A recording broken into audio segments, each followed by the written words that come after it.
এই নেতাদের পেট দেখে মহিলারা পর্যন্ত লজ্জা পায়। মহিলারা বলে, হায় রে, বছর শেষে বাচ্চা দিই আমরা, আর এই পেট হয় নেতাদের, এর কারণটা তো বুঝি না। মা বোনেরা, আমি আজকে আপনাদেরকে জবাব দিয়ে যাচ্ছি। এর কারণ হচ্ছে এই আয়াতের আলোকে আমি আওয়ামী লীগ বুঝি না, বিএনপি বুঝি না, জাতীয় পার্টি বুঝি না, জামাত ইসলামী বুঝি না, সরমনাই বুঝি না, মিঠা সুন্নি বুঝি না, ঠান্ডা সুন্নি বুঝি না, জাসদ বুঝি না, বাসদ বুঝি না, গামছা পার্টি বুঝি না। আমি শুধু বুঝি সবার পূর্বে দলমত নির্বিশেষে আমাদের একটা পরিচয় আছে। বলুন তো আমাদের সেই পরিচয়টার নাম কি?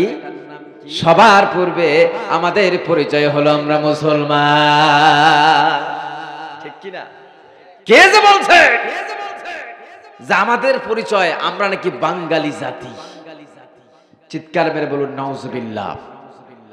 আমি আমার শরীরের সমস্ত শক্তিকে একত্রিত করে বলছি, ওয়াল্লাহি আল্লাহর কসম করে বলছি, আপনারা আমার পরিচয় বাঙালি না। তবে হ্যাঁ, দেশ হিসাবে আমরা বাংলাদেশি, ভাষাভাষী হিসাবে আমরা বাঙালি, কিন্তু জাতিতে আপনার আমার পরিচয় হলো আমরা মুসলমান। ঠিক কিনা? তা আপনি যদি একজন নিজেকে অ্যাজ এ মুসলিম আপনি যদি নিজেকে একজন মুসলমান হিসেবে দাবি করতে চান, ইমানদার হিসেবে দাবি করতে চান, তাহলে একমাত্র কেবলমাত্র বিশ্বনেতা মুহাম্মদ সাল্লাল্লাহু আলাইহি ওয়াসাল্লাম ছাড়া অন্য কোন নেতা খেতার আদর্শ বাস্তবায়নের জন্য রাজনীতি করা জায়েজ নয়। চ্যানেলটি সাবস্ক্রাইব করুন, বেল আইকনটি বেজে দিয়ে সাথেই থাকুন। আমি এই নামটা দেখে একটু স্টোনাইজ হয়ে গেলাম, অবাক হয়ে গেলাম। রাশিদুজ্জামান রাব্বি, বাংলাদেশ জামাত ইসলামী। এই তো 5ই আগস্ট, 3-4 মাস পূর্বেও, 5ই আগস্টের পূর্বেও যদি এই তাফসিরুল কোরআন মাহফিলে কোন জামাত ইসলামের নেতা কর্মীর নাম থাকতো, আর আমি যদি এটাকে অ্যানাউন্সমেন্ট করতাম, মাইকে ফ্রাঙ্কলি ওপেনলি ঘোষণা দিতাম, তাহলে এতক্ষণে এখানে 2 গাড়ি পুলিশ এসে উপস্থিত হওয়ার কথা ছিল। ঠিক কিনা? কিন্তু আল্লাহ পাকের কি মহিমা, সময়ের কি পরিক্রমা। এরা দীর্ঘ 16টি বছর ইসলামী আন্দোলনের নেতা কর্মীদের প্রতি অত্যাচারের স্টিম রোলার চালিয়েছিল। ঠিক কিনা? আল্লাহ পাক তারপর আরশ আজিম থেকে বসে তাদেরকে ধরেন নাই, চান্স দিয়েছিলেন, সুযোগ দিয়েছিলেন। আল্লাহ পাক ধরে না, ধরলে কিন্তু ছাড়ে। আল্লাহ পাক বলেন লিনানজুরা কাইফা তা'মালামু, আমি জালেমদেরকে, কাফেরদেরকে, ফাসিকদেরকে, অবাধ্যদেরকে ক্ষমতার চেয়ার দান করি। দান করার পর আমি আল্লাহ পাক দেখি তারা কি করে। কাইফা তা'লামুন, তারা করছেটা কি? তারা আমার জমিনে আমার আইন প্রতিষ্ঠার জন্য সংগ্রাম করে, না নিজের বাপের আইন প্রতিষ্ঠার জন্য সংগ্রাম করে? এরা ক্ষমতার মস্তদে বসে দীর্ঘ 16টি বছর ধরে ইসলামী আন্দোলনের নেতা কর্মীদেরকে পিটিয়েছে। আল্লাহ পাক কিচ্ছু বলেন নাই, সুযোগ দিয়েছিলেন। এরা পিলখানা হত্যাকাণ্ড ঘটিয়েছে, আল্লাহ পাক চান্স দিয়েছেন। এরা 28 অক্টোবর লগি বৈঠা দিয়ে দিন কায়েমের কর্মীদেরকে বেধড়ক পিটিয়েছে, আল্লাহ পাক চান্স দিয়েছিলেন, ধরেন নাই। এরা যারা এটাকে অন্যায়ের বিরুদ্ধে প্রতিবাদ করেছিল তাদেরকে ধরে ধরে আয়না ঘরে বন্দি রেখে কি অমানবিক নির্যাতন চালিয়েছে, আল্লাহ পাক ছাড় দিয়েছেন, ধরেন নাই। শুধু তাই নয়, দীর্ঘ 16 বছর ধরে ইসলামী আন্দোলনের পুরোধা যারা ছিলেন, বড় বড় আলেমদেরকে ধরে ধরে ফাঁসির দড়িতে ঝুলিয়ে চিরতরে দুনিয়া থেকে বিদায় করেছিল। ঠিক কিনা? আল্লাহ পাক রহমান রহিম, তিনি সুযোগ দিয়েছিলেন, চান্স দিয়েছিলেন, কিন্তু ফাইনালি 5ই আগস্টের একদিন পূর্বে কাদের যখন এসে বলেছিল যে বাংলাদেশের শান্তি শৃঙ্খলা রক্ষায় বাংলাদেশের বাংলাদেশকে একটি শান্তি শৃঙ্খলা মুক্ত দেশ হিসাবে ধরে রাখতে হলে, বিশৃঙ্খলা মুক্ত দেশ হিসাবে বাংলাদেশকে ধরে রাখতে হলে এ দেশ থেকে, জমিন থেকে ইসলামী আন্দোলন তথা বাংলাদেশ জামায়াতে ইসলামীকে ব্যান করা লাগবে। 5ই আগস্টের একদিন পূর্বে সর্বসম্মতিক্রমে কাউয়া যখন এসে ঘোষণা দিয়েছিল, আজ থেকে সর্বসম্মতিক্রমে বাংলাদেশ জামায়াতে ইসলামী তথা ইসলামী আন্দোলনকে ব্যান বা নিষিদ্ধ করা হলো। এই ঘোষণা দেওয়ার পর আল্লাহ পাক এতটাই নারাজ হয়েছিলেন যে 24 ঘন্টা পার হতে দেয় নাই। 24 ঘন্টার মধ্যে তাদের 14 গোষ্ঠীকে জমিন থেকে সমূলে নিষিদ্ধ ঘোষণা করেছে। আল্লাহু আকবার।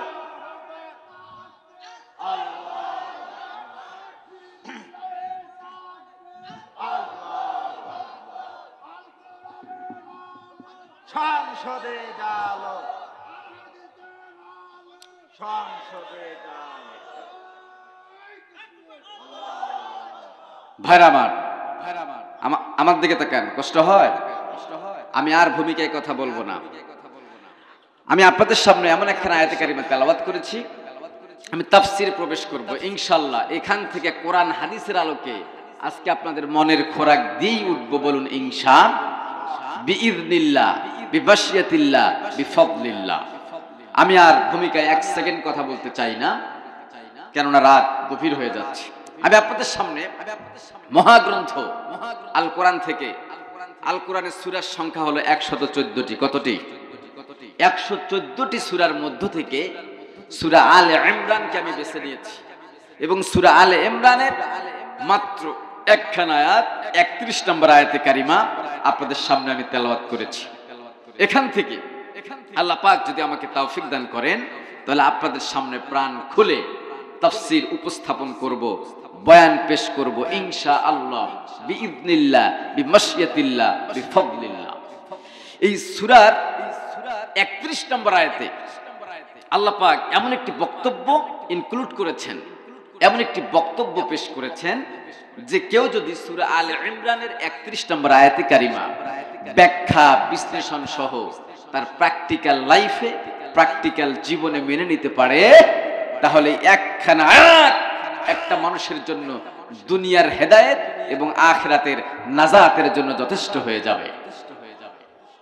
এদিকে লোক কয় না, বলেন সুবহানাল্লাহ। কি আছে আয়াতে কারিমার মধ্যে? আজকের সাবজেক্ট কি, আমার আলোচনার বিষয় কি? আমি আলোচনা শুরু করার পূর্বে আপনাদের সামনে বলতে চাই, আজকের আলোচনার সাবজেক্ট বা বিষয় হলো নেতা নির্বাচন। কি নির্বাচন? সবাই বলেন কি নির্বাচন? নেতা নির্বাচন। আমি কেন অসংখ্য বিষয়ের মধ্য থেকে নেতা নির্বাচন সাবজেক্ট বেছে নিলাম, এটা আপনারা বুঝতে পারবেন। আলোচনা আমি যতই ভিতরে ঢুকবো, আপনারা আস্তে আস্তে এর মর্ম, এর কারণ, উদ্দেশ্য বুঝতে পারবেন। আল্লাহ পাক আমাদের সবাইকে বুঝার নিয়তে, হেদায়েতের নিয়তে শুনবার তৌফিক দান করুন। সবাই বলে আমিন। আল্লাহ পাক বলেন, তার আগে আমি বলে নেই, এই গড় ধর্মপালে কি এই 1000 মানুষের সমাগম? এই মানুষগুলোর শুধু এই মানুষগুলোই বাস করে, আর অসংখ্য মানুষের সমাগম আছে না নাই? এই মুহূর্তে আপনারা হলেন কপালওয়ালা। আল্লাহ পাক আপনাদেরকে ভালোবাসেন, বলেন সুবহানাল্লাহ। এই মুহূর্তে আপনারা জান্নাতের বাগানে কোরআন থেকে কথা শোনার জন্য বসতে পেরেছেন, কিন্তু এই মুহূর্তে অনেক কপাল পড়া চায়ের দোকানে অযথা আড্ডাবাজি আছে না নাই? কেউ বা সিপা চাপায় গলিতে ঢুকে আছে না নাই? কেউ বা বাড়িতে ল্যাব গায়ে দিয়ে স্টার জলসার সামনে এতিমের মতো তাকিয়ে আছে, এমন কপাল পড়াও আছে না নাই? কেউ বা জুয়ার আড্ডাখানায় আছে, কেউ বা মোবাইলে ফেসবুক ব্রাউজিং করতে ব্যস্ত। এরকম নানাবিধ কাছে বিভিন্ন মানুষ এই মুহূর্তেও ব্যস্ত আছে না নাই? তারা কি এখানে বসতে পেরেছে? এসে চাইলেও বসতে পারবে না। কেন? এই কোরআনের ময়দানে, এই জান্নাতের বাগানে সবাই এসে বসতে পারে না। আল্লাহ পাক যাদেরকে রহমতের চাদরে পেঁচিয়ে টেনে হিস্ট্রে নিয়ে এসেছেন, কেবলমাত্র সেই সমস্ত সৌভাগ্যবান বান্দা বান্দিরাই তাফসীর শোনার জন্য, কোরআন শোনার জন্য জান্নাতের বাগানে এসে বসতে পেরেছেন, ঠিক কিনা? আর আল্লাহ পাক যাদেরকে কোরআনের শ্রোতা হিসেবে কবুল করেছেন, কোরআন শোনার জন্য কবুল করেছেন, ওই আল্লাহ সুবহানাহু ওয়া তাআলা আবার তার কোরআনের শ্রোতাদেরকে কোরআন থেকে কথা শোনার জন্য দুইটা আদব শিক্ষা দিয়েছেন। জোরে বলুন, কয়টা? আল্লাহ পাক বলেন, ওয়া ইযা কুরিয়াল কুরআনু ফাসতামিউ লাহু ওয়া আনসিতু লাআল্লাকুম তুরহামুন। আমি যখন আপনাদের সামনে কোরআন থেকে আয়াত তেলাওয়াত করব, আর যেই জায়গায় থেমে যাব, থেমে যাওয়ার সঙ্গে সঙ্গে আপনারা বলবেন আল্লাহু আকবার। আর আজকের এই কর্মসূচি চলবে ততক্ষণ, আজকে আখিরি মুনাজাত না হবে যতক্ষণ পারা যাবে ভাই। এ সবাই কন না কেন, পারা যাবে ভাই? তাহলে আমি আবার আয়াত তেলাওয়াত করছি। আল্লাহ পাক বলেন, ওয়া ইযা কুরিয়াল কুরআনু ফাসতামিউ লাহু ওয়া আনসিতু লাআল্লাকুম তুরহামুন।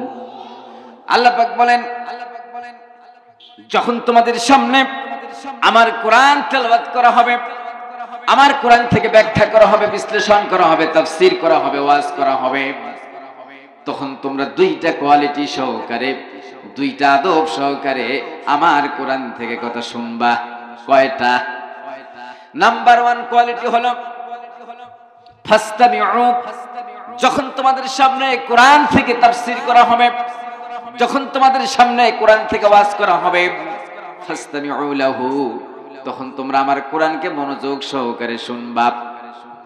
এদিক সেদিক তাকানো যাবে না, ডানে বামে তাকানো যাবে না, স্ত্রীর চিন্তা মাথায় আনা যাবে না, ব্যবসা বাণিজ্যের চিন্তা মাথায় আনা যাবে না, স্ত্রী সন্তানের চিন্তা মাথায় আনা যাবে না, চাকরির চিন্তা মাথায় আনা যাবে না, কোন চিন্তা মাথায় আনা যাবে না। 1 নাম্বার কোয়ালিটি হলো তোমরা মনোযোগ সহকারে শুনবা। আর 2 নাম্বার কোয়ালিটি হলো ওয়ানসিতু লাহু, তোমরা চুপটি করে বসে থাকবা। ও আমার বান্দা বান্দিরা, আল্লাহ পাক বলেন, যদি তোমরা এই 2টা কোয়ালিটি সহকারে, এই 2টা গুণ সহকারে আমার কোরআন থেকে কথা শুনতে পারো, তাফসীর শুনতে পারো, তাহলে আমি আল্লাহর পক্ষ থেকে তোমাদের জন্য ঘোষণা হলো লাআল্লাকুম তুরহামুন, আমি আল্লাহ পাক রাজি হয়ে, খুশি হয়ে আসমান ফেরে দিয়ে তোমাদের উপর শান্তি এবং রহমতের বৃষ্টি নাজিল করব। সুবহানাল্লাহ।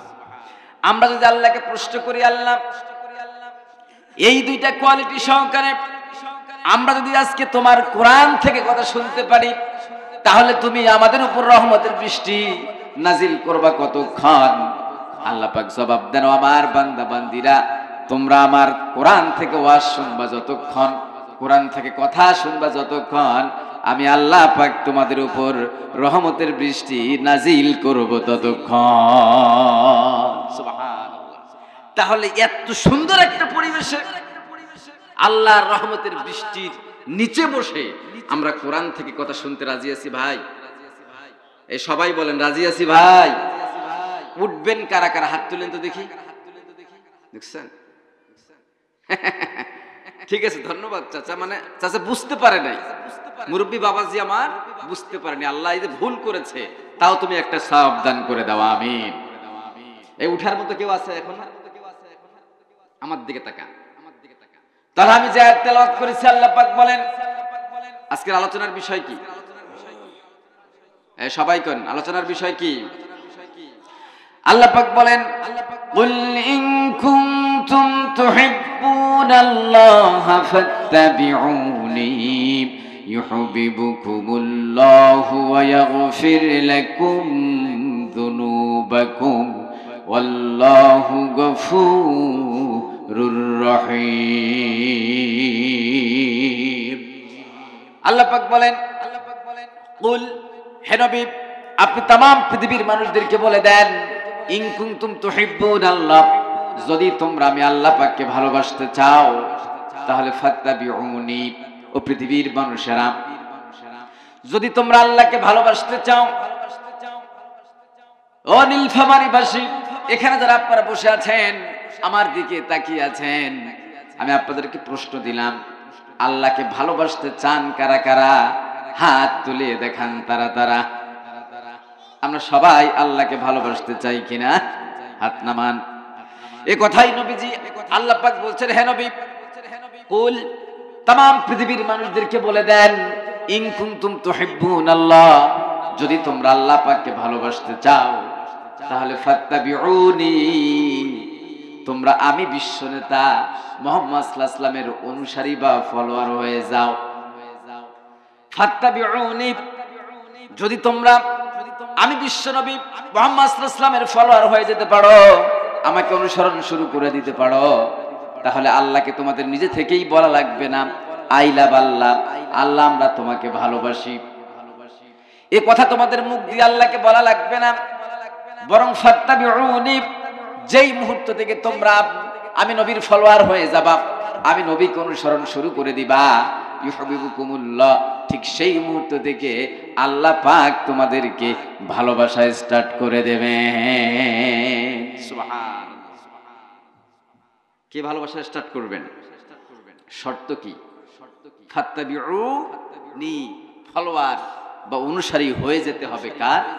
বিশ্বনেতা মুহাম্মদ। আল্লাহ পাক এখানে বক্তব্য শেষ করেন নাই, পাক বলেন আমার নবীর ফলোয়ার হতে পারলে, বিশ্বনেতা মুহাম্মদ সাল্লাল্লাহু আলাইহি ওয়াসাল্লামের অনুসারী হলে আমি আল্লাহ পাক তোমাদের ভালোবাসা শুরু করব। বক্তব্য এখানেই শেষ নয়, বরং ওয়াগফির লাকুম যুনুবাকুম, যারা আমার নবীর ফলোয়ার হয়ে যাবে, অনুসারী হয়ে যাবে, ওয়াগফির লাকুম যুনুবাকুম, আমি আল্লাহ সুবহানাহু ওয়া তাআলা ওই সমস্ত নবীর ফলোয়ারদের অনুসারীদের জিন্দেগীর জীবনের तमाम পাপ সমূহকেও maaf করে দেব। সুবহানাল্লাহ। দিল থেকে বলুন সুবহানাল্লাহ। তাহলে আমরা এই আয়াতের অনুবাদ থেকে, সরল অনুবাদ থেকে জানতে পারলাম, যদি আমরা আল্লাহ পাকের ভালোবাসা পেতে চাই তাহলে ফলোয়ার অনুসারী হতে হবে কার? বিশ্ব নবীর। আর যদি আমরা বিশ্ব নবীর অনুসারী হয়ে যেতে পারি, ফলোয়ার হয়ে যেতে পারি, আল্লাহ পাক বলে আমার গোলাম, আমার বান্দা বান্দিরা, আমি তোমাদেরকে ভালোবাসবো। আমার বক্তব্য এখানেই শেষ নয়, ওয়াগফির লাকুম যুনুবাকুম, তোর জিন্দেগীর যত পাপ করেছিস সমস্ত গুনাহ খাতা পাপ রাশিকে আমি আল্লাহ maaf করে দেব। সুবহানাল্লাহ। শর্ত কয়টা? একটা শর্ত কয়টা? ফলোয়ার হতে হবে কার? নবীর। অনুসরণ করতে হবে কাকে? নবীকে, বিশ্ব নেতা মুহাম্মদ সাল্লাল্লাহু আলাইহি ওয়াসাল্লামকে। এখন আসুন তো আমরা ঢুকি ফাত্তাবিউনি, এই ফলো অনুসরণে ঢুকি। মূল তাফসীর। ভাইরা আমার, যেই নেতাকে অনুসরণ করতে পারলে আল্লাহ পাক আমাদের ভালোবাসা শুরু করে দেবেন, ওয়াগফির লাকুম যুনুবাকুম, এবং আমাদের জিন্দেগীর तमाम পাপ রাশিকে maaf করে দেবেন। কিন্তু দুর্ভাগ্যজনক হলেও সত্য, এই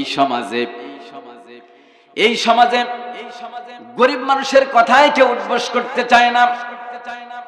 এই সমাজে, এই দেশে সবাই তেলুয়া মাথায় তেল দিতে চায়।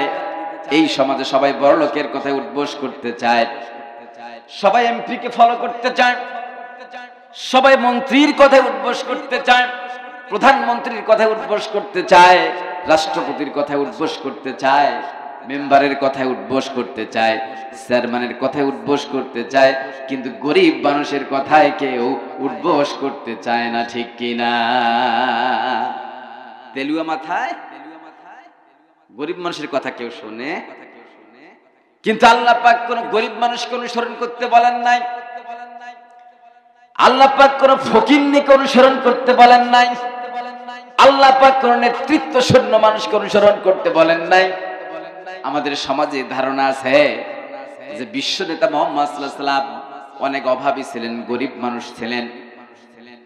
এ কথাও প্রচলন আছে বিশ্ব নেতা মুহাম্মদ সাল্লাল্লাহু আলাইহি ওয়াসাল্লামের কোনো পাওয়ার ছিল না, তিনি ছিলেন নেতৃত্ব শূন্য, সাধারণ জীবন যাপন করতেন, ছেঁড়া জামা গায়ে দিতে তিনি জীবন যাপন করতেন, এই ধারণা, এই প্রচলন, এই কথাগুলো আমাদের মুখে মুখে আছে না নাই?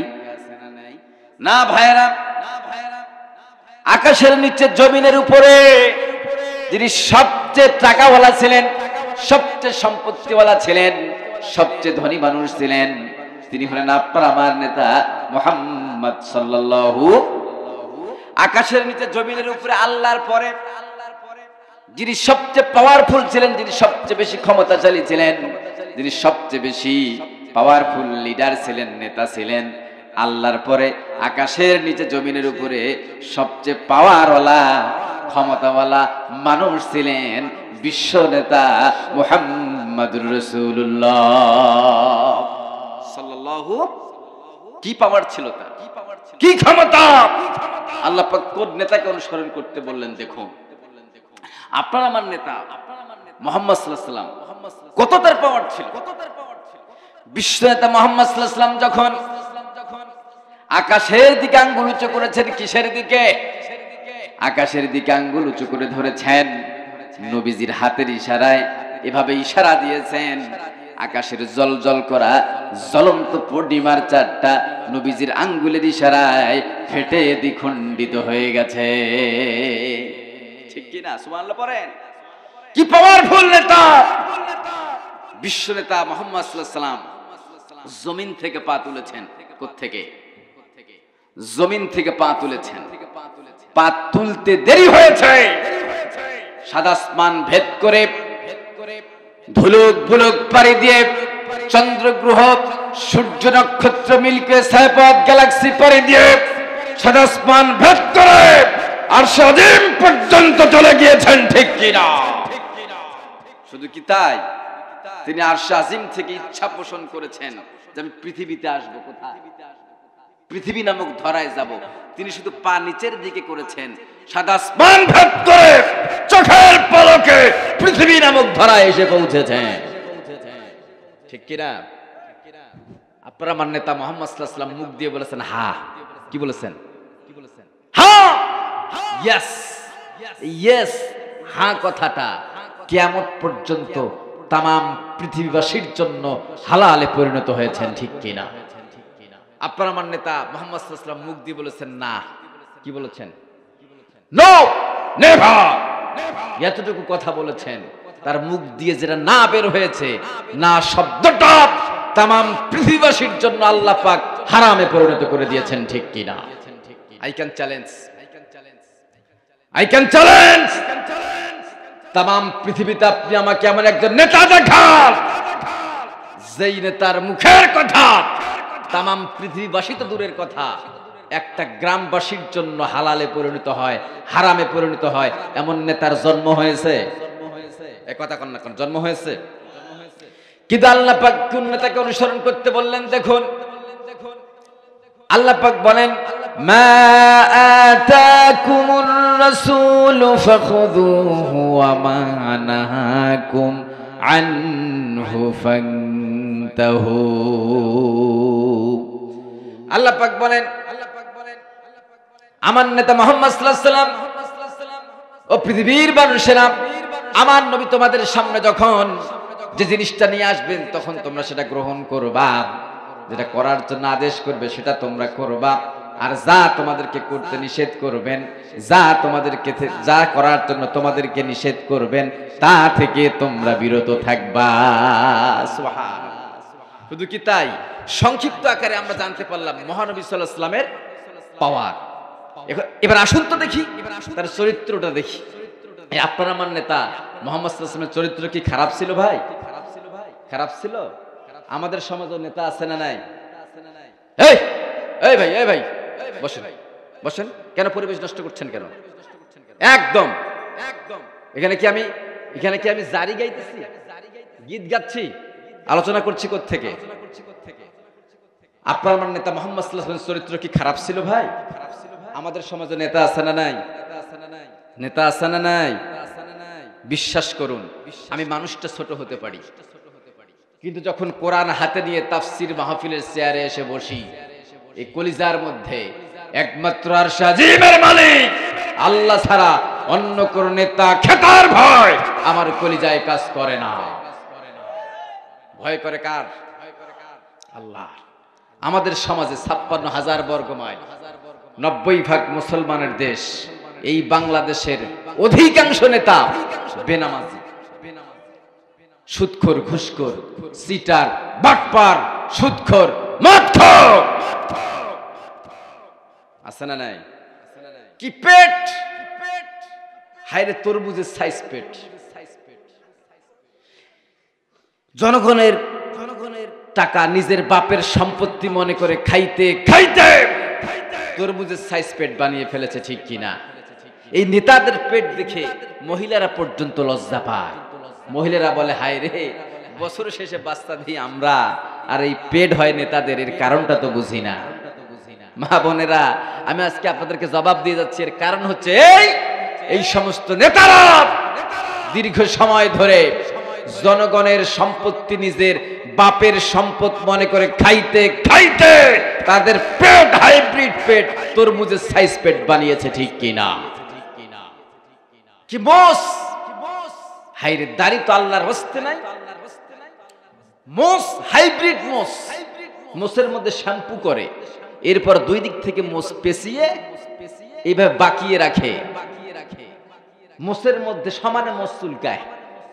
এক মুরব্বী জিজ্ঞেস করছে, আচ্ছা নেতা সাহেব, আপনি মোষ রেখেছেন ভালো কথা, দুই দিক থেকে পেঁচিয়ে রেখেছেন তাও ভালো কথা, কিন্তু আপনি মোষ সমানে চুলকান কেন?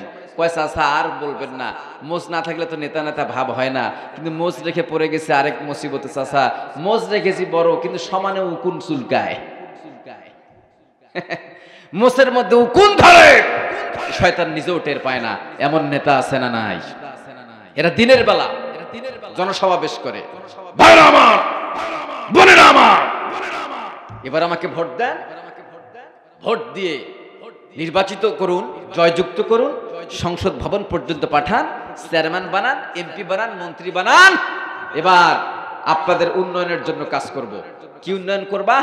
রডের বদলে বাঁশ দিব। এমন নেতা আছে না নাই? ভুল কইলাম? কিন্তু ভাইরা আমার, এই সমস্ত নেতাদের পিছনে আমরা সমানে দৌড়াই, আবার স্লোগান দিই, আমার নেতা তমুক নেতা, অমুক সারা গালি বদনা। আমার নেতার চরিত্র ফুলের মতো পবিত্র। কিসের ফুলের মতো পবিত্র? যেই নেতার চরিত্রের সার্টিফিকেট আপনি দিচ্ছেন, মনে রাখবেন, ওই সুদখোর, ঘুষখোর, বদখোর, বেনামাজি নেতার চরিত্রের সার্টিফিকেট দিলে ইমানটা আপনার কোন ফাঁকে বের হয়ে যাবে আপনি নিজেও টের পাবেন না। কিন্তু ভাইরা আমার, আসুন তো আপনার আমার নেতা মুহাম্মদ সাল্লাল্লাহু আলাইহি ওয়াসাল্লামের চরিত্রটা দেখি।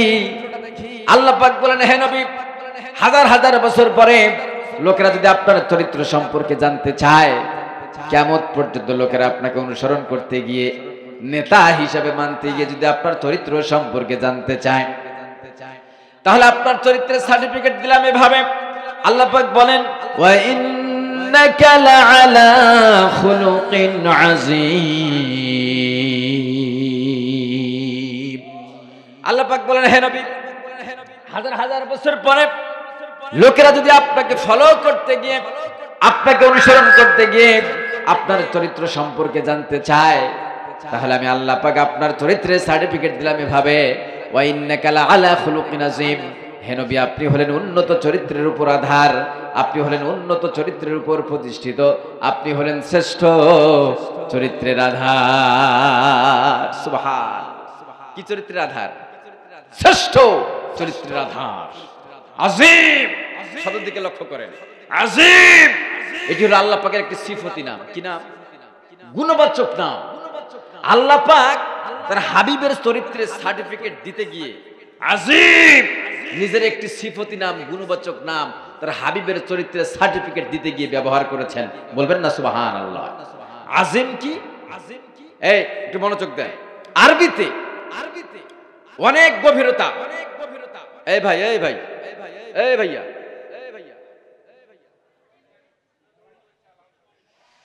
আরবিতে অনেক গভীরতা, অনেক বড় খাল, এটাকে বোঝানোর জন্য ব্যবহার করা হয় আমিক।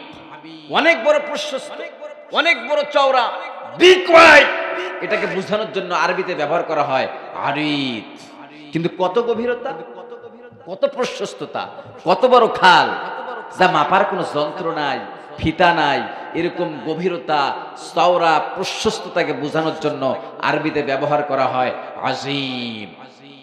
আজিম শব্দটি আল্লাহ পাক তার হাবিবের চরিত্রের সার্টিফিকেট দিয়ে তামাম পৃথিবীবাসীকে বুঝিয়েছেন, হে নবী ওয়া ইন্নাকা লাআলা খুলুকিন আযীম, আপনি এত উন্নত চরিত্রের উপর প্রতিষ্ঠিত, আপনি এত বিশাল চরিত্রের উপর প্রতিষ্ঠিত যে আপনার চরিত্র মাপার কোন যন্ত্র, ফিতা তাম পৃথিবীতে না। আল্লাহু আকবার। এরকম শানওয়ালা, মানওয়ালা যেই নেতার চরিত্রের সার্টিফিকেট স্বয়ং আল্লাহ সুবহানাহু ওয়া তাআলা দিয়েছেন, 90% মুসলমানের দেশে মাঝে মধ্যেই কিছু নাস্তিক, ব্লগার, ইসলাম বিদ্বেষীরা আপনার আমার নেতা মুহাম্মদ সাল্লাল্লাহু আলাইহি ওয়াসাল্লামের সম্মান মর্যাদা নিয়ে কটূক্তি করে, বাজে মন্তব্য করে। আছে না নাই? আছে না নাই? 90% মুসলমানের দেশের শতকরা 90টা মুসলমান যদি রাজপথে নেমে এই সমস্ত নাস্তিক ব্লগারদের বিরুদ্ধে গর্জে উঠতে পারতাম, তার মৃত্যুর আগ পর্যন্ত কোনদিন এদেশে নবীর সম্মান নিয়ে কটূক্তি করা হতো না। কেমনে? একটা দৃষ্টান্ত দিলে আপনারা সহজেই বুঝবেন। ও নীলফামারীবাসী, আপনারা কি বর্ডার বা সীমান্ত এলাকা দেখেছেন? একজন নাম বলেন তো, কোথায়? হ্যাঁ, চিলাহাটি। যাই হোক, সীমান্ত এলাকায়, বর্ডার এলাকায় একটি ফনা তুলে, এরকম ফনা তুলে যে সবল মারে, এই সাপকে কি বলে এদিকে? হ্যাঁ, গোমা।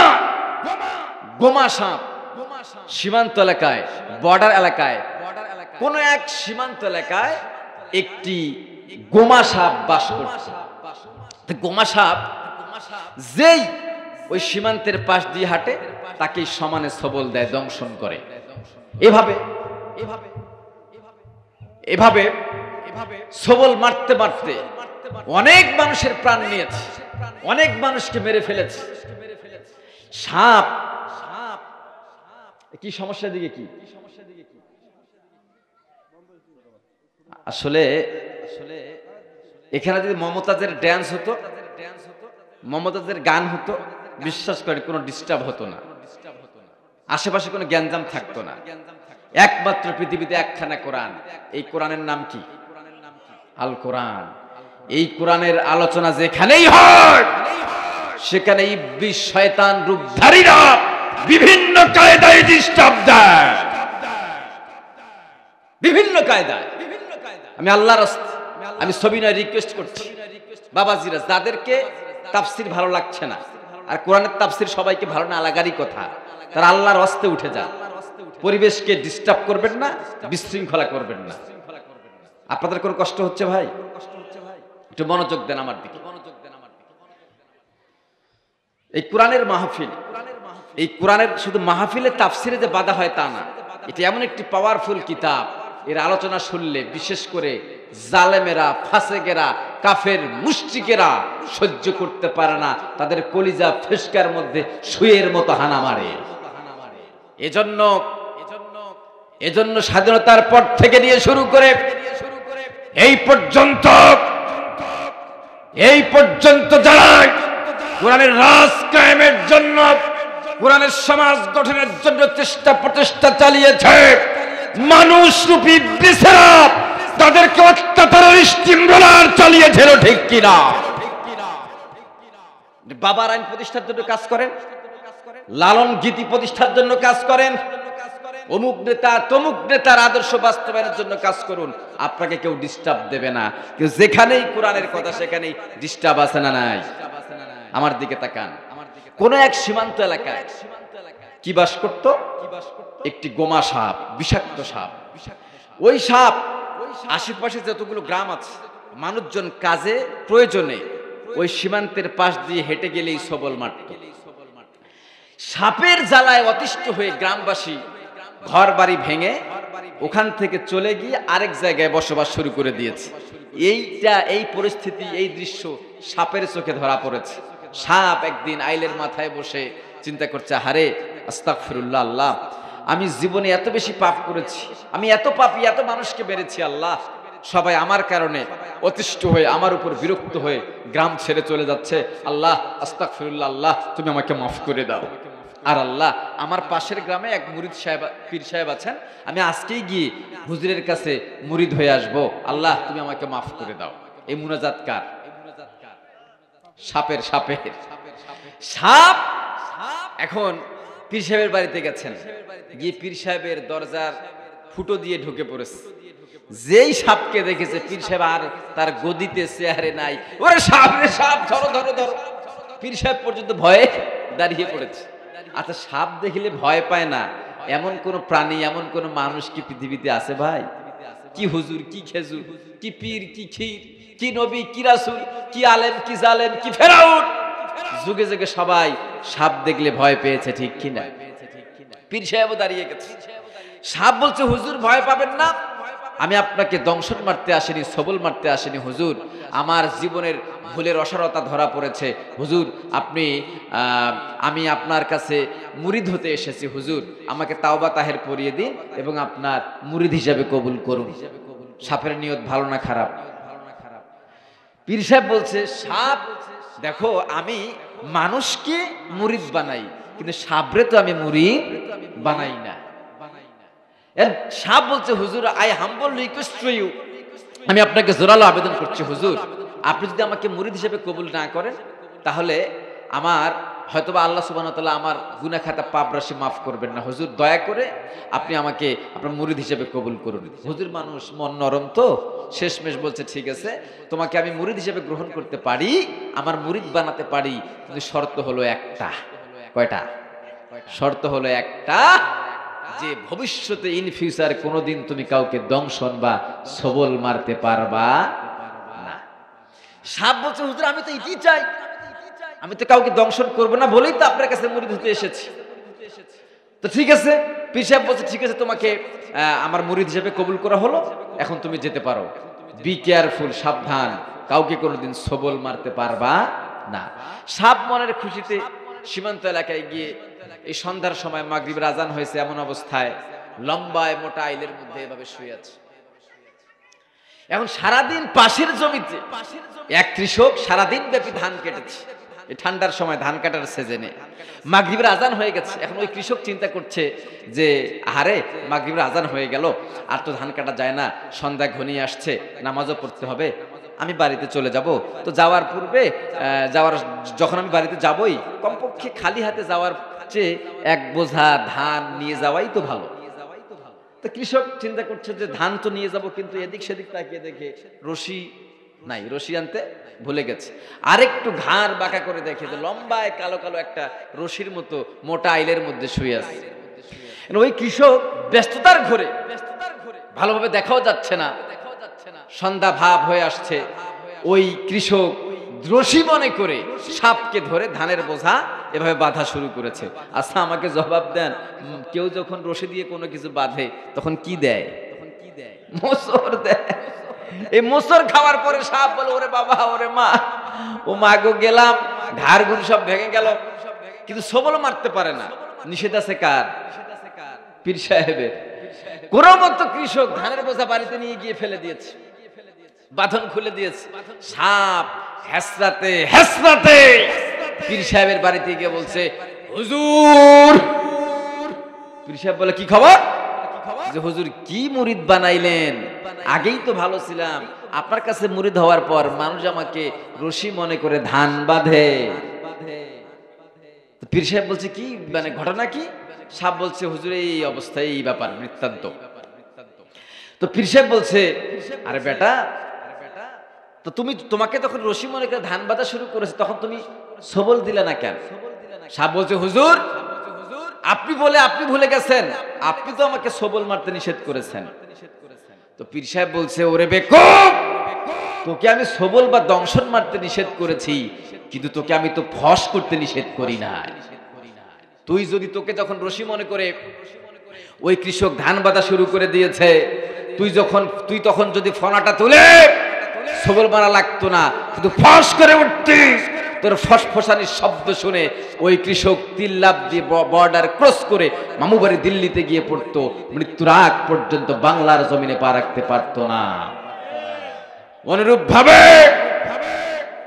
90% মুসলমানের দেশে যেই সমস্ত নাস্তিক ব্লগারেরা আপনার আমার নেতা মুহাম্মদ সাল্লাল্লাহু আলাইহি ওয়াসাল্লামের সম্মান আকাশচুম্বী মর্যাদা নিয়ে বাজে মন্তব্য করে, ওই সমস্ত নাস্তিক ব্লগারদেরকে লাঠি পেটা করা লাগতো না, শুধুমাত্র রাজপথে নেমে নারায়ে তাকবীর আল্লাহু আকবার স্লোগান দিয়ে গোমা সাপের মতো যদি ফাঁস করে উঠতে পারতাম, তাহলে নাস্তিক ব্লগারেরা তিল্লাপ দিয়ে বর্ডার ক্রস করে মামুবাড়ি দিল্লি গিয়ে পড়তাম, মৃত্যুর আগ পর্যন্ত বাংলার জমিনে পা রাখার দুঃসাহস দেখাতে পারত না।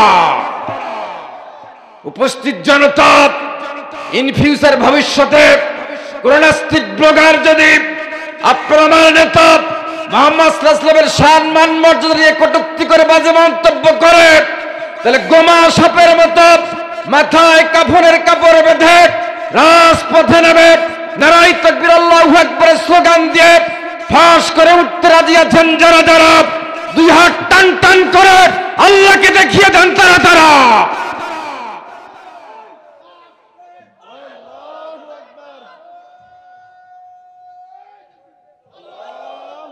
হাত নামান। ভাইরা আমার কষ্ট হয়, ভাইরা আমার। তাহলে দীর্ঘ সময় ধরে এতক্ষণ থেকে আলোচনা করে আমরা জানতে পারলাম, যেই নেতা মুহাম্মদ সাল্লাল্লাহু আলাইহি ওয়াসাল্লামকে অনুসরণ করতে পারলে, যেই নবীর ফলোয়ার হতে পারলে আল্লাহ পাক আমাদের ভালোবাসা শুরু করে দেবেন এবং জীবনের পাপ রাশিকেও যিনি মাফ করে দেবেন তিনি কে? ওই আল্লাহ পাক। এতক্ষণ থেকে সেই নেতা মুহাম্মদ সাল্লাল্লাহু আলাইহি ওয়াসাল্লামের চরিত্র সম্পর্কে জানলাম, এরপরে ওই নেতা মুহাম্মদ সাল্লাল্লাহু আলাইহি ওয়াসাল্লামের পাওয়ার সম্পর্কে জানলাম। এবার যদি আমরা আল্লাহকে প্রশ্ন করি, আল্লাহ ওই নেতাকে অনুসরণ করার দরকার আছে, কিন্তু জীবনের কোন কোন জায়গায় অনুসরণ করব এটা জানার দরকার আছে না নাই? আল্লাহ পাক বলেন, লাকাদ কানা লাকুম ফি রাসূলিল্লাহি উসওয়াতুন হাসানাহ। ভুলে গেছেন? আল্লাহ পাক বলেন, লাকাদ কানা লাকুম ফি রাসূলিল্লাহি উসওয়াতুন হাসানাহ। পাক বলেন, ও পৃথিবীর মানুষেরা, ও तमाम পৃথিবীর মানুষেরা শোনো, যেই নেতা মুহাম্মদ সাল্লাল্লাহু আলাইহি ওয়াসাল্লামকে অনুসরণ করলে আমি আল্লাহ পাক নিজেই তোমাদের ভালোবাসা শুরু করে দেব এবং তোমাদের জীবনের যাবতীয় পাপ রাশিকে মাফ করে দেব। লাকাদ, অবশ্যই, কানা লাকুম, আমি আল্লাহ পাক ওই নেতার মধ্যে তোমাদের জন্য রেখেছি উসওয়াতুন হাসানা, উত্তম আদর্শ, উত্তম মডেল। সুবহান। ওই নেতার মধ্যে আমাদের জন্য কি আছে? উত্তম মডেল, উত্তম আদর্শ। আমরা যদি আল্লাহকে প্রশ্ন করি, আল্লাহ বুঝলাম ওই নেতার মধ্যে উত্তম চরিত্র রেখেছেন, উত্তম আদর্শ রেখেছেন, তিনি আমাদের জন্য উত্তম মডেল, কিন্তু আল্লাহ পাক আমরা ওই নেতাকে দাড়ি রাখার মাধ্যমে ফলো করব, মেসওয়াক করার মাধ্যমে ফলো করব, পাঞ্জাবি গায়ে দেওয়ার মাধ্যমে ফলো করব, তারপরে আতর ব্যবহার করার মাধ্যমে ফলো করব, খাবার শেষে মিষ্টি খাওয়ার মাধ্যমে ফলো করব, না আরো অন্য কোন জায়গায় অন্য কোন দিক বিভাগে ফলো করব? আল্লাহ পাক তুমি জানিয়ে দাও। আল্লাহ পাক সঙ্গে সঙ্গে জানিয়ে দিলেন, তোমাকে বিশ্বনেতা মুহাম্মদ সাল্লাল্লাহু আলাইহি ওয়াসাল্লামকে জীবনের কোন কোন জায়গায় ফলো করা লাগবে, কোন কোন জায়গায় অনুসরণ করা লাগবে। এই প্রশ্নের জবাবে আল্লাহ পাক বলেন, কুল ইন্না সালাতি ওয়া নুসুকি ওয়া মাহইয়ায়া ওয়া মামাতি লিল্লাহি রাব্বিল আলামিন। আল্লাহ পাক বলেন, হে নবী আপনি লোকদেরকে বলে দেন, কুল, হে নবী আপনি লোকদেরকে বলে দেন, ইন্না সালাতি, নিশ্চয় আমার নামাজ, ওয়া নুসুকি, আমার কুরবানি, ওয়া মাহইয়ায়া, আমার জীবন, ওয়া মামাতি, এবং আমার মরণ, লিল্লাহি রাব্বিল আলামিন, সবটাই নিবেদিত করতে হবে বিশ্ব জগতের প্রতিপালক, বিশ্ব জগতের মালিক ওই আল্লাহ পাকের জন্য। সুবহান। সবকিছু নিবেদিত করতে হবে কার জন্য? আপনারা প্রশ্ন করতে পারেন, হুজুর আপনি কি লাইন থেকে বেরিয়ে আসলেন? নো, আপনি আরেকটু আমার দিকে তাকান, এই আয়াত কোথায় নিয়ে যাচ্ছে দেখুন। এখন আপনারা প্রশ্ন করতে পারেন, হুজুর ইন্না সলাতি, আরে হুজুর কি পুরান ওয়াজ আপনি করেন, নতুন ওয়াজ কি আপনি খুঁজে পান না? ইন্না সলাতি, হুজুর আমরা যদি নামাজটা আল্লাহর জন্য না করতাম, যদি আমরা নামাজি না হতাম, তাহলে কি ঠান্ডাকে উপেক্ষা করে আপনার দিকে তাকিয়ে কোরআন থেকে এতক্ষণ ধরে ওয়াজ শুনি? হুজুর আমরা যদি নামাজি না হতাম, তাহলে কি মসজিদ এত কষ্ট করে বানাতাম? মসজিদটা কি টাইলস করতাম? 2 তলা 3 তলা মসজিদকে বানাতাম? হুজুর আপনি কি দেখেন না আমরা থাকি কাঁচা ঘরে, আর নামাজ পড়ার জন্য মসজিদকে বানিয়েছি পাকা।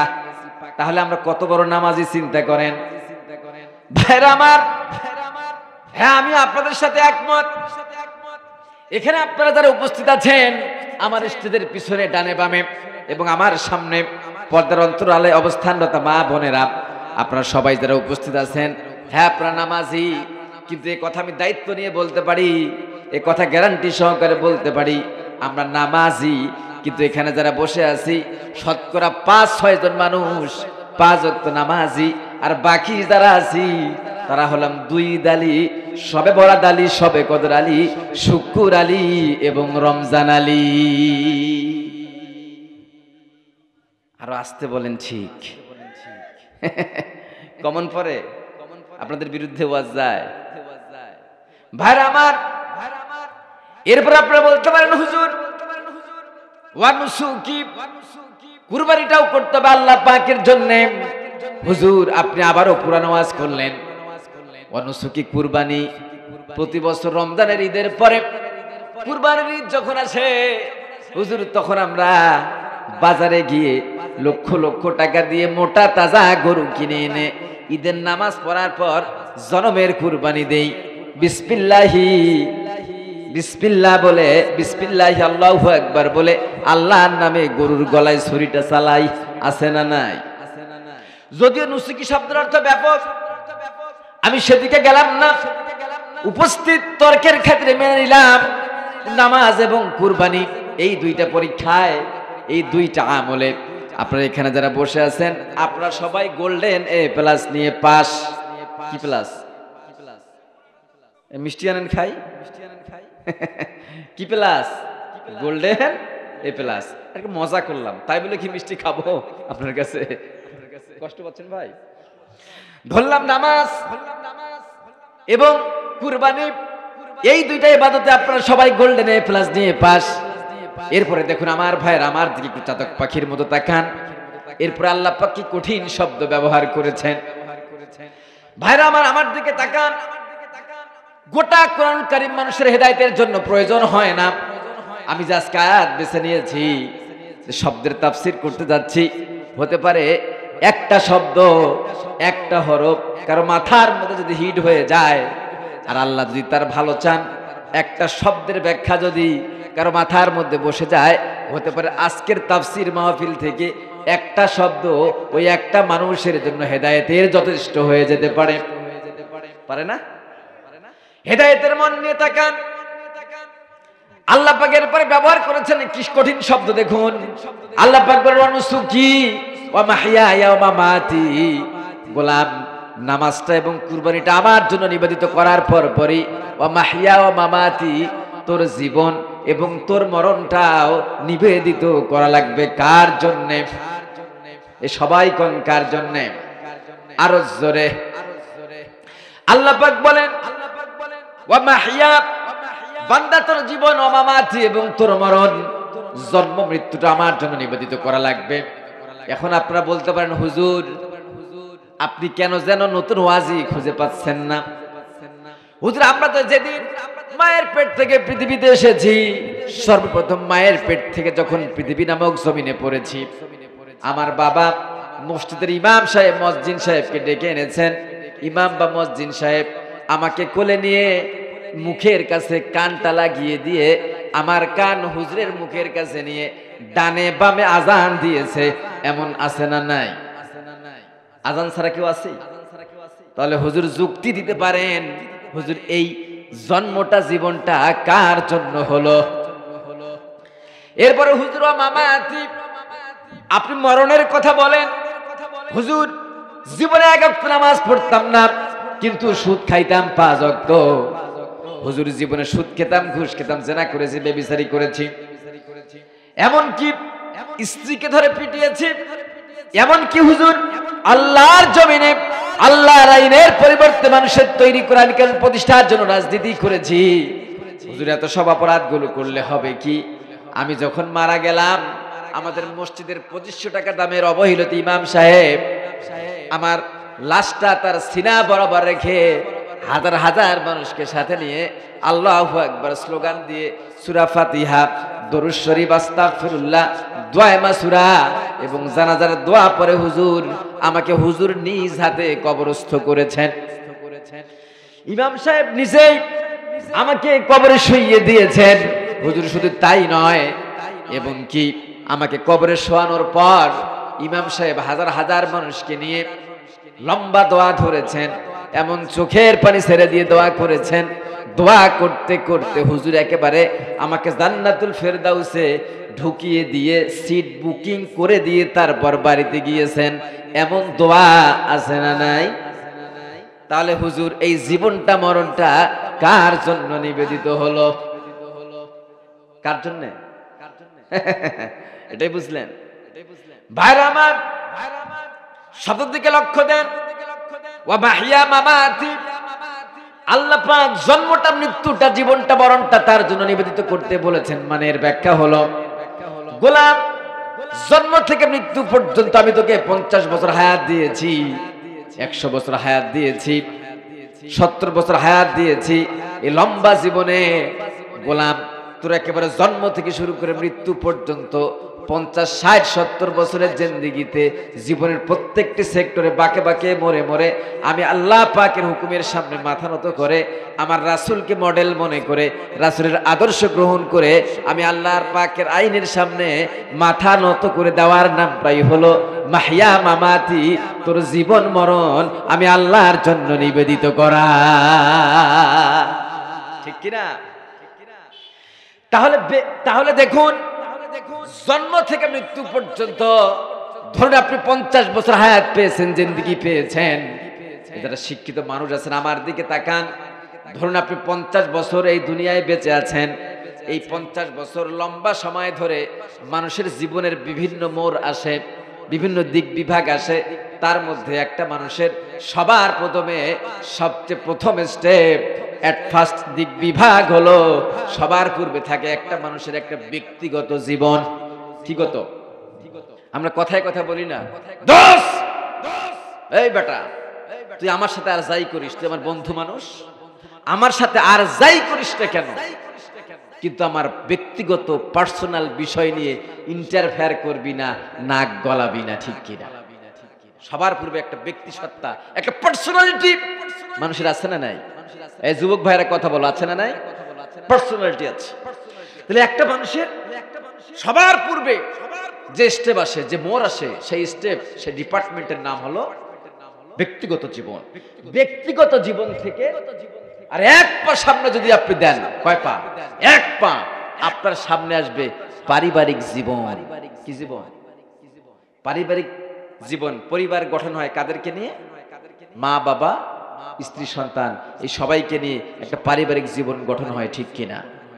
এই পারিবারিক জীবনেও আদর্শ মানতে হবে কার? বিশ্বনেতা মুহাম্মদ। এখানে একটু পয়েন্ট না টানলেই নয়। এই পারিবারিক জীবনে বিশ্বনেতা মুহাম্মদ সাল্লাল্লাহু আলাইহি ওয়াসাল্লামকে অনুসরণ করা লাগবে, ফলো করা লাগবে। তার মধ্যে অন্যতম পারিবারিক জীবনে অন্যতম একটা আদর্শ হলো, পারিবারিক জীবনে বিশ্বনেতা মুহাম্মদ সাল্লাল্লাহু আলাইহি ওয়াসাল্লাম স্ত্রীদেরকে ভালোবাসতেন না পিটাতেন? এ কথা পায় না, না লাঠি দিয়ে পিটাতেন? বিশ্বনেতা মুহাম্মদ সাল্লাল্লাহু আলাইহি ওয়াসাল্লাম কখনো স্ত্রীর গায়ে হাত তুলে নাই। কিন্তু আমাদের সমাজে এমন বহু এরকম মাস্তান প্রকৃতির স্বামী আছে, স্ত্রীকে ধরে বেধড়ক পিটুনি দেয়, এমন ডাকাত স্বামী আছে না নাই? আমি তো শুনেছি এমনটা যে চুলের মুঠি ধরে সমানে পিটায় আর বলে এই বেটি বাপ বল বাপ বল। এদিকেও আছে, আস্তাগফিরুল্লাহ। আল্লাহ পাক এই সমস্ত স্বামীদেরকে হেদায়েত দিক। আর মা বোনেরা খুব খুশি পর্দার আড়াল থেকে, বাহ দারুণ হুজুর নিয়ে আসছি, আমাদের পক্ষে ওয়াজ করছে, আমাদের পক্ষে আর পুরুষদের বিপক্ষে। কিন্তু ভাইরা আমার, এই সমাজে বহু স্ত্রী আছে, একটা ছেলে বিয়ে করার পরে যদি ভালোবাসা ব্যালেন্স করতে চায়, মাকে যদি মায়ের জায়গায় রাখতে চায়, স্ত্রীকে যদি স্ত্রীর জায়গায় রাখতে চায়, তাহলে অনেক স্বামী আছে তার স্বামী তার মার সাথে একটু ভালো সম্পর্ক আছে, বাবার সাথে ভালো সম্পর্ক আছে, মাকে ভালোবাসে, এই অপরাধে ঘরের মধ্যে গাল ফুলে বসে থাকে, স্বামীকে মানসিক কষ্ট দেয়, নির্যাতন করে। এমন জঘন্য স্ত্রী আছে না না? আছে না নাই? আমি মা বোনদেরকে বলবো, খবরদার, স্বামীকে কখনো কষ্ট দেবেন না, স্বামীর অবাধ্য হবেন না। স্বামীর সাথে বেয়াদবি করলেন তো আপনার নামাজ থাক, রোজা থাক, হজ থাক, যাকাত থাক, দান সদকা থাক, কোন আমল আল্লাহর দরবারে কবুল হবে না। স্বামীকে ভালোবাসুন, স্বামীকে শ্রদ্ধা করুন। স্বামী যে প্রকৃতিরই হোক না কেন, যত রাগী হোক না কেন, যত কটুভাষী হোক না কেন, স্বামীর সামনে মাথা নত করুন। জান্নাতে যিনি আপনার জন্য জায়গা করে দিবেন তিনি কে? আমি ওদিকে গেলাম না। তাহলে ব্যক্তিগত জীবনে পরে পারিবারিক জীবনেও আদর্শ মানতে হবে কার? বিশ্বনবীর। পারিবারিক জীবন থেকে যারা এক পা আপনি সামনে দেন, তাহলে আপনার সামনে একটি ডিপার্টমেন্ট, একটি বিভাগ আসবে। ওই বিভাগের নাম হলো সামাজিক বিভাগ। কি বিভাগ? সামাজিক জীবন থেকে যদি আপনার এক পা সামনে দেন, তাহলে আপনার সামনে আসবে একটি রাজনৈতিক বিভাগ। কি বিভাগ? এই সবাই কথা কন, কি বিভাগ? ব্যক্তি জীবনের পরে এক পা যদি আপনি সামনে দেন, আপনার সামনে আসবে পারিবারিক জীবন। পারিবারিক জীবন থেকে যদি আপনি এক পা সামনে দেন, আপনার সামনে আসবে রাজনৈতিক জীবন। 56,000 বর্গ মাইল, 90% মুসলমানের দেশে আমরা যদি পরখ করে দেখি, এই দেশে অনেকগুলো রাজনৈতিক দল আছে না নাই? এইবার কথা বলেন, আছে না নাই? আল্লাহ পাক যখন বললেন লাকাদ কানা লাকুম ফি রাসূলিল্লাহি উসওয়াতুন হাসানাহ, ও পৃথিবীর মানুষেরা, আমি আল্লাহ পাক আমার হাবিবের মধ্যে, আমার নবীর মধ্যেই তোমাদের জন্য রেখেছি উত্তম আদর্শ, উত্তম মডেল। আমরা প্রশ্ন করলাম, আল্লাহ বিশ্বনেতা মুহাম্মদ সাল্লাল্লাহু আলাইহি ওয়াসাল্লামের মধ্যে আমাদের জন্য আপনি রেখেছেন মডেল, আদর্শ বানিয়েছেন তাকে। আল্লাহ আমরা তাকে অনুসরণ করব, ফলো করব জীবনের কোন কোন জায়গায়? আল্লাহ পাক বললেন শুধু দাড়িতে ফলো করলে হবে না, টুপিতে করলে হবে না, পাঞ্জাবিতে করলে হবে না, খাবার শেষে মিষ্টি খাওয়ার সময় করলে হবে না, বরং মাহিয়া ওয়া মামাতি, তোর জন্ম থেকে শুরু করে মৃত্যু পর্যন্ত তোর 60-70 বছরের জিন্দেগিতে পারিবারিক, সামাজিক, অর্থনীতি, রাজনীতি, রাষ্ট্রনীতি, পররাষ্ট্রনীতি, স্কুল, কলেজ, ইউনিভার্সিটি, কলকারখানা, শিক্ষাঙ্গন, তোর জীবনের প্রত্যেকটি পরতে পরতে, বাঁকে বাঁকে, মোড়ে মোড়ে আমি মুহাম্মদ সাল্লাল্লাহু আলাইহি ওয়াসাল্লাম, আমার নবী বিশ্বনেতা মুহাম্মদ সাল্লাল্লাহু আলাইহি ওয়াসাল্লামের ফলোয়ার হওয়া লাগবে, নবীকে অনুসরণ করা লাগবে। ঠিক কি না? তাহলে আমরা লম্বা আলোচনা করে জানলাম, একটা মানুষের সবার পূর্বে থাকে একটা ব্যক্তি জীবন, তারপরে আসে পারিবারিক জীবন, পারিবারিক জীবনের পর আসে সামাজিক জীবন, সামাজিক জীবনের পর আসে একটা মানুষের সামনে রাজনৈতিক জীবন। এখন 56,000 বর্গ মাইল, 90% মুসলমানের দেশে রাজনীতি এবং রাজনৈতিক দল আছে না না? এই সবাই বলেন, আছে না নাই? এই তো 5ই আগস্টের পূর্বে, কষ্ট হচ্ছে ভাই, আমি কি মুনাজাতের দিকে যাব? 5ই আগস্টের পূর্বে, 5ই আগস্টের পূর্বে এই বাংলাদেশের 56,000 বর্গ মাইল, 90% মুসলমানের দেশে টপ 10, টপ 1, একেবারে সবার শীর্ষে ক্ষমতাশীল, প্রভাবশালী যেই রাজনৈতিক দলটা ছিল, সেই রাজনৈতিক দলের নাম হলো বাংলাদেশ আওয়ামী লীগ। এই ভাই, এই ভাই, কোন সমস্যা? এই ভাই, এই কি সমস্যা?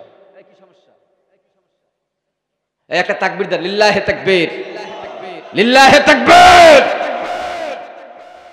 এটা তো ব্যাঙের কিচ্ছা, সাপের কিচ্ছা নয়, যে আপনি যেভাবেই আছেন কানে ঢুকলেই বুঝবেন। No never.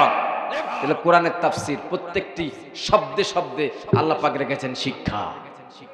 একটু মনোযোগ দেন, এখান থেকে শিক্ষা বের হয়। কি মেসেজ দিচ্ছি দেখুন ভাইরা আমার। 5ই আগস্টের পূর্বে এই 56,000 বর্গ মাইল 90% মুসলমানের দেশে সবচেয়ে জনপ্রিয়, সবচেয়ে কুখ্যাত, সুখ্যাত এবং টপ ওয়ান, সবচেয়ে ক্ষমতাশীল যে রাজনৈতিক দল ছিল, সেই রাজনৈতিক দলের নাম হলো বাংলাদেশ আওয়ামী লীগ। আওয়ামী লীগ যারা করে, আওয়ামী লীগ যারা করে, এরা আল্লাহ এবং রাসূলের আদর্শ প্রতিষ্ঠার জন্য রাজনীতি করে না, কোরআন সুন্নাহর আইন কায়েমের জন্য রাজনীতি করে না।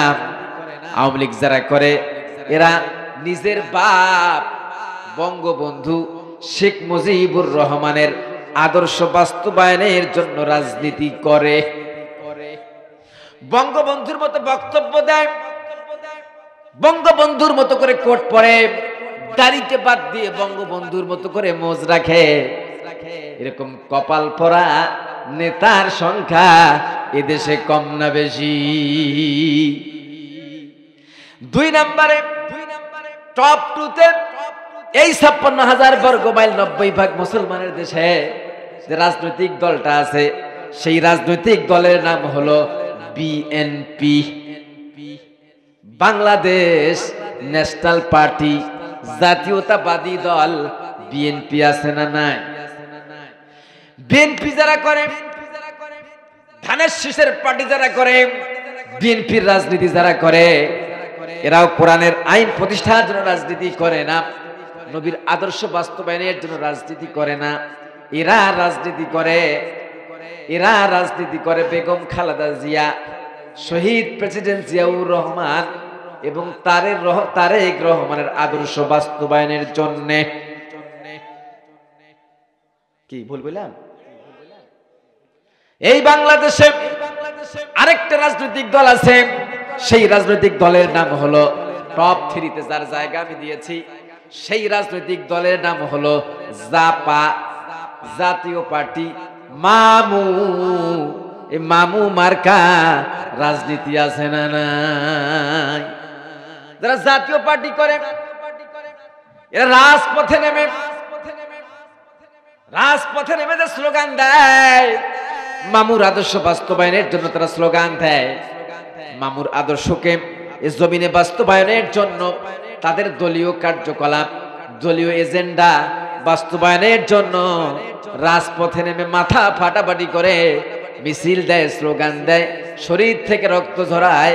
এরকম কপাল পরা মামু মার্কাও আছে না না? কিন্তু ভাইরা আমার, এই আয়াতের আলোকে আমি আওয়ামী লীগ বুঝি না, বিএনপি বুঝি না, জাতীয় পার্টি বুঝি না, জামাত ইসলামী বুঝি না, সরমনাই বুঝি না, মিঠা সুন্নি বুঝি না, ঠান্ডা সুন্নি বুঝি না, জাসদ বুঝি না, বাসদ বুঝি না, গামছা পার্টি বুঝি না। আমি শুধু বুঝি সবার পূর্বে দলমত নির্বিশেষে আমাদের একটা পরিচয় আছে। বলুন তো আমাদের সেই পরিচয়টার নাম কি? সবার পূর্বে আমাদের পরিচয় হলো আমরা মুসলমান। ঠিক কিনা? কে যে বলছে যে আমাদের পরিচয় আমরা নাকি বাঙালি জাতি? চিৎকার মেরে বলুন নাউজুবিল্লাহ। আমি আমার শরীরের সমস্ত শক্তিকে একত্রিত করে বলছি, ওয়াল্লাহি, আল্লাহর কসম করে বলছি, আপনার আমার পরিচয় বাঙালি না। তবে হ্যাঁ, দেশ হিসাবে আমরা বাংলাদেশী, ভাষাভাষী হিসাবে আমরা বাঙালি, কিন্তু জাতিতে আপনার আমার পরিচয় হলো আমরা মুসলমান। ঠিক কিনা? তা আপনি যদি একজন নিজেকে অ্যাজ এ মুসলিম, আপনি যদি নিজেকে একজন মুসলমান হিসেবে দাবি করতে চান, ইমানদার হিসেবে দাবি করতে চান, তাহলে একমাত্র কেবলমাত্র বিশ্বনেতা মুহাম্মদ সাল্লাল্লাহু আলাইহি ওয়াসাল্লাম ছাড়া অন্য কোন নেতা খেতার আদর্শ বাস্তবায়নের জন্য রাজনীতি করা জায়েজ নয়। এই কথা কয় না? জায়েজ? আপনি কোরআন নিয়ে আসবেন। আসেন, আমরা ইসলামটাকে হাসির তামাশা বানিয়েছি। আমরা মনে করে নিয়েছি ইসলাম মানে মাদ্রাসা, ইসলাম মানে মসজিদ, ইসলাম মানে খানকা। আর রাজনৈতিক জীবনে সুদখোর, ঘুষখোর, মদখোর নেতাদেরকে সমর্থন দিয়ে সংসদ ভবন পর্যন্ত পাঠিয়েছে, ঠিক কিনা? কিন্তু নামাজ, রোজা, হজ, যাকাত কিয়ামতের কঠিন মুসিবতের দিনে কোনো কাজে আসবে না। এই কথা ভুল কইলাম? আপনি কোন আলেম নিয়ে আসবেন? আসেন। এখন আপনারা প্রশ্ন করতে পারেন, হুজুর বুঝলাম রাজনৈতিক জীবনেও বিশ্বনেতা মুহাম্মদ সাল্লাল্লাহু আলাইহি ওয়াসাল্লামকে ফলো করা লাগবে, বিশ্বনবীকে অনুসরণ করা লাগবে, কিন্তু হুজুর আমাদের একটা প্রশ্ন আছে। প্রশ্ন হলো এই যে হুজুর বিশ্বনেতা মুহাম্মদ সাল্লাল্লাহু আলাইহি ওয়াসাল্লামকে অনুসরণ করলে, ফলো করলে আল্লাহ পাক আরশে আজিম থেকে আমাদের ভালোবাসবেন, বিশ্বনবীকে অনুসরণ করলে আল্লাহ পাক আমাদের জিন্দেগীর तमाम গুনাহ খাতাগুলোকে maaf করে দেবেন। কিন্তু হুজুর ওই বিশ্বনেতা মুহাম্মদ সাল্লাল্লাহু আলাইহি ওয়াসাল্লাম তো পৃথিবী থেকে বিদায় নিয়েছেন, প্রায় ১৫০০ বছর হয়ে গেছে। হুজুর এখন তো নবী নাই, আমরা নেতা হিসাবে ফলো করব কাকে? আল্লাহ পাক বলেন, ইয়া আইয়ুহাল্লাযীনা আমানু, হে ঈমানদারগণ, আতিউল্লাহ, তোমরা আমি আল্লাহকে অনুসরণ করো, ওয়া আতিউর রাসূল, এরপর আমার নবীকে অনুসরণ করো, ওয়া উলিল আমরি মিনকুম, এরপরে তোমাদের মধ্যে যারা নেতৃস্থানীয় লোক আছে, তোমাদের মধ্যে যারা নেতা আছে, এই নেতা বাবুদেরকেও ফলো করো। সুবহানাল্লাহ। কথাকার এই কথাকার শব্দের দিকে লক্ষ্য দেন। ইয়া আইয়ুহাল্লাযীনা আমানু, আল্লাহ পাক বলেন হে ঈমানদারগণ, আতিউল্লাহ, তোমরা আমি আল্লাহকে অনুসরণ করো। আতিউ মানে হলো ফলো করা, অনুসরণ করা। আল্লাহ মানে আল্লাহ, ওয়া আতিউ মানে হলো অনুসরণ করা, আর রাসূল মানে আল্লাহর রাসূল। তাহলে আল্লাহ শব্দের পূর্বে আতিউ শব্দ আছে না নাই? ওয়া আতিউর রাসূল, এবং রাসূল শব্দের পূর্বে আতিউ শব্দ আছে না নাই? এরপরে উলিল আমরি মিনকুম, এরপরে যখন নেতাদের কথা এসেছে, উলিল আমরদের কথা এসেছে, নেতাদের ফলো করার সময় আল্লাহ পাক আতিউ শব্দ লাগান নাই, আল্লাহ পাক ওয়া শব্দ লাগিয়েছেন, ঠিক কিনা? তার মানে আল্লাহ পাক আয়াতের মাধ্যমে, শব্দ চয়নের মাধ্যমে তাম পৃথিবীর মানুষদেরকে মেসেজ দিয়েছেন, ও পৃথিবীর মানুষেরা, আমি আল্লাহকে আতিউল্লাহ, আমি আল্লাহকে ফলো করার সময় ডান বাপ তাকাবা না, চোখ বন্ধ করে আমি আল্লাহকে ফলো করবা। ওয়া আতিউর রাসূল, যেখানে আমার রাসূলের আদর্শ পাবা, আমার রাসূলের কথা পাবা, আমার রাসূলকে অনুসরণ করার সময় ডানে বামে তাকা যাবে না, চোখ বন্ধ করে ফলো করবা। ওয়া উলিল আমরি মিনকুম, আর যখন নেতা বাবুদেরকে ফলো করবা তখন চোখ বন্ধ করে ফলো করা যাবে না। এখানে আল্লাহ পাক আতিউ শব্দ লাগান নাই। তোমার নেতার মধ্যে যদি বিশ্বনেতা মুহাম্মদ সাল্লাল্লাহু আলাইহি ওয়াসাল্লামের আদর্শ থাকে, বিশ্বনেতা মুহাম্মদ সাল্লাল্লাহু আলাইহি ওয়াসাল্লামের যদি আদর্শ থাকে, তোমার নেতা যদি নামাজি হয়, তোমার নেতা যদি বেনামাজি হয়, তোমার নেতা যদি ভোট চোর হয়, তোমার নেতা যদি সুদখোর হয়, ঘুষখোর হয়, এই নেতার পিছনে থাকা যাবে না, এই নেতাকে মানা যাবে না। আর তোমার নেতা যদি নামাজি হয়, চরিত্রবান হয়, দিন কায়েমের আন্দোলনকারী হয়, কোরআনের সমাজ গঠনের রাস্তায় যদি তোমার নেতা টিকে থাকে, আর ওই পথে যদি তোমাকে ডাক দেয়, তাহলে ওই নেতাকে ফলো করবা, ওই নেতাকে অনুসরণ করবা। আর যেই নেতার মধ্যে নবীর আদর্শ থাকবে না, বিশ্ব নেতার আদর্শ থাকবে না, ওই নেতাকে ফলো করা যাবে না, ওই নেতাকে ৩ তালাক দেওয়া ওয়াজিব, ঠিক কিনা? এই সমস্ত নেতাদেরকে ৩ তালাক দেওয়া কি? এই কথা কোন সবাই ৩ তালাক দেওয়া কি? তাহলে কোন নেতার পিছনে থাকা লাগবে? সৎ যোগ্য ইমানদার নেতাদের পিছনে থাকা লাগবে, ঠিক কিনা? এখন আমাদের সমাজে প্রশ্ন আসে, হুজুর অনেক মুরব্বী বিশ্বাস করেন, অনেক হাজি, অনেক গাজী, অনেক আলেম এই প্রশ্নটা করেছেন, হুজুর আমি নামাজ পড়ি, আমি রোজা করি, আমি হজ করি, আমি যাকাত দেই, হুজুর আমি দান সদকা করি, সবকিছু করি, কিন্তু রাজনীতিতে ইসলাম মানি না, আমি ইসলামিক রাজনীতি করি না, দিন কায়েমের কর্মী আমি নই, এই পথে আমি থাকি না, এই মতকে সমর্থন করি না। হুজুর আমার নামাজ রোজা হজ যাকাত সব ঠিক আছে, শুধুমাত্র ইসলামী রাজনীতি করি না, ইসলামের রাস্তায় কাজ করি না। হুজুর তাতে কি আমার ঈমান চলে গেছে? প্রশ্ন আছে না? নাই? সমাজের শতকরা 60% মানুষ এই অবস্থায় বসবাস করছে। নামাজ রোজা হজ যাকাত সব ঠিক রেখেছে, কিন্তু দিন কায়েমে রাস্তায় ডাকলে রাজনীতি মনে করে পাশ কাটিয়ে চলে যায়। এমন হাজি গাজি দাড়িওয়ালা মুরব্বি পাজি আছে না? না, হ্যাঁ, আমি বলবো, আমি আপনাদের ফতুয়া দিলাম, দলিল দিয়ে যাচ্ছে, নামাজ আছে, রোজা আছে, হজ আছে, যাকাত আছে, দান সদকা আছে, সব কিছু আছে। ইসলামী আন্দোলনকে আপনি সহ্য করতে পারেন না, রাজনৈতিক জীবনে ইসলামী আন্দোলনকে পছন্দ করেন না। আল্লাহর কসম করে বলি, নামাজ রোজা হজ যাকাত থাকলেও পরকালে জান্নাতে যাওয়া সম্ভব নয়, সম্ভব নয়। এটি ইসলাম, এটি বাস্তব, এটি সত্য, সম্ভব নয়। এই নামাজ পড়া কি ফরজ, রোজা রাখা কি, যাকাত দেওয়া কি, হজ করা কি, নামাজ রোজা হজ যাকাত এগুলো যেমন ফরজ, অনুরূপ ভাবে দিন কায়েমের ময়দানে রাজনৈতিক জীবনে ইসলামী আন্দোলন করা, রাজনৈতিক জীবনে সৎ ও যোগ্য নেতার পিছনে থেকে সমর্থন দিয়ে ভোট দিয়ে সংসদ ভবন পর্যন্ত পাঠানো, এটা হলো রাজনৈতিক ইবাদত। মুসলমান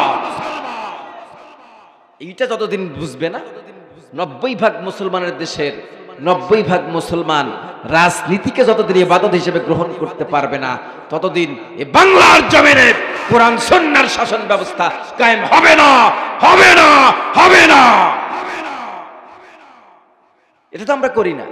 নামাজ পড়েই, দান সদকা করেই, মক্কা মদিনায় সফর দিয়ে সেই হজ করে নামের সামনে হাজি লাগিয়েছি আর মনে করে নিয়েছি নামাজ হজ যাকাত আছে, ইসলামী আন্দোলনের ধার ধারি না, তাতে কি হয়েছে? জান্নাত তো আমি কিনে নিয়েছি। শয়তান, জান্নাত কি তোর মামু বাড়ি কলা? গেলেই ফেরেশতারা কলা ছেলে দিবে, খা। এ ভাইরা আমার, বাজে কয়টা? 12:19, রাত গভীর হয়ে যাচ্ছে। আলোচনা কি আরো চলবে? রাত যে গভীর, হ্যাঁ কালকে মাহফিল আছে। আচ্ছা, আমি আপনাদেরটাও রাখছি, আমারটাও রাখছি, ওই মুরব্বির কথাও রাখছি। আমি আর সর্বোচ্চ 15 মিনিট আলোচনা করবো। কয় মিনিট? 15 মিনিট করে মুনাজাত। কষ্ট হবে বাবাজিরা? আচ্ছা, রাজি আছেন? একটু মনোযোগ দেন, মনোযোগ বাড়াতে হবে। ভাইরা আমার, আব্দুল্লাহ ইবনে উবাইয়ের নাম সবাই শুনেছেন। আব্দুল্লাহ ইবনে উবাই, এই লোকটা একই প্লেটে নবীজির সঙ্গে খানা খেত। কার সাথে? নবীর পিছনে নামাজ পড়তো, নবীকে অনুসরণ করে দাঁড়িয়ে রাখতো, নবীকে অনুসরণ করে পাঞ্জাবি পড়তো, নবীকে অনুসরণ করে পাগড়ি পড়তো, নবীর মতো করে মেসওয়াক করতো। অর্থাৎ নবী যে কায়দায় যে কাজ করতেন, আব্দুল্লাহ ইবনে উবাই ঠিক সেই কায়দায় সেই কাজ করতেন, নবীকে ফলো করে।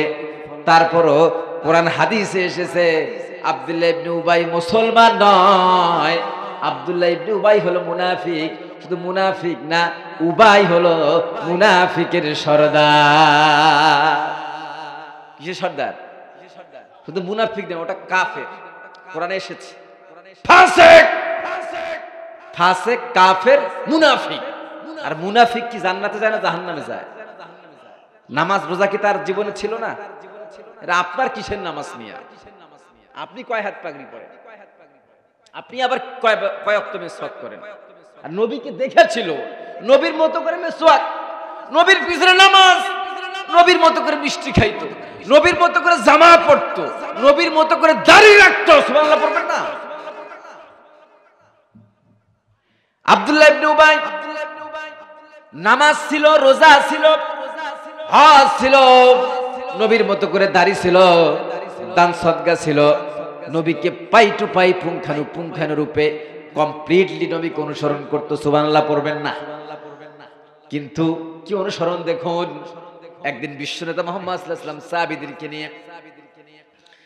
সাহাবীদেরকে নিয়ে এরকম মজলিসে বিশ্বনেতা মুহাম্মদ সাল্লাল্লাহু আলাইহি ওয়াসাল্লাম ভাষণ দিলেন।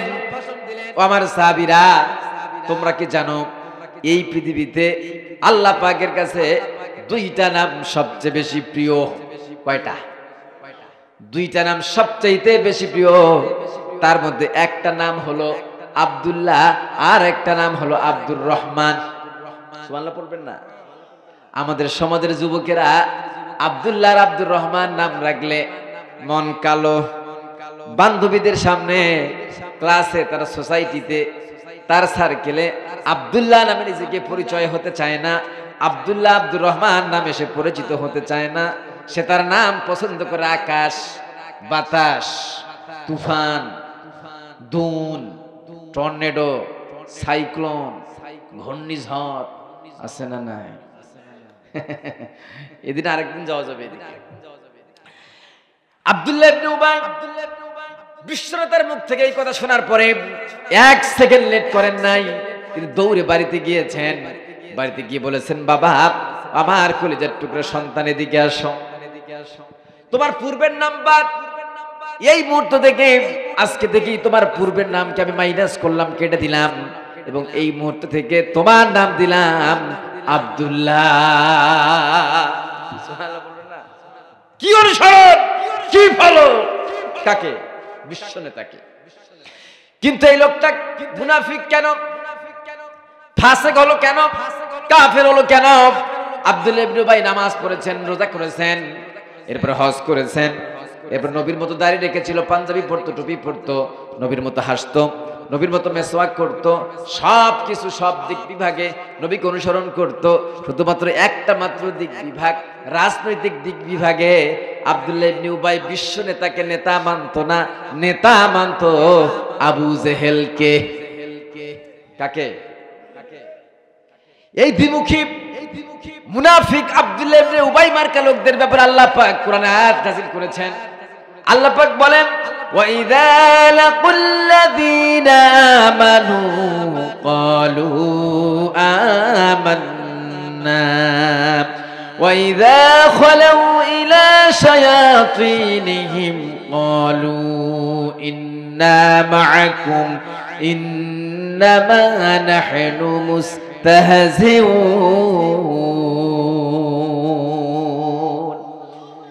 আল্লাহ পাক বলেন, সমাজে এমন বহু লোক আছে, ওয়াইদা লাকুল্লাযিনা আমানু, তারা যখন ইমানদারদের সঙ্গে মিলিত হয় তখন তারা বলে, ওই ইমানদারেরা, ও দোস্তরা, বন্ধুরা, আমরা তোমাদের সাথেই আছি, আমরা তো তোমাদের মতোই লোক, তোমাদের মতো নামাজ পড়ে, রোজা করি, হজ করি, তোমাদের মতোই দান সাদকা করি।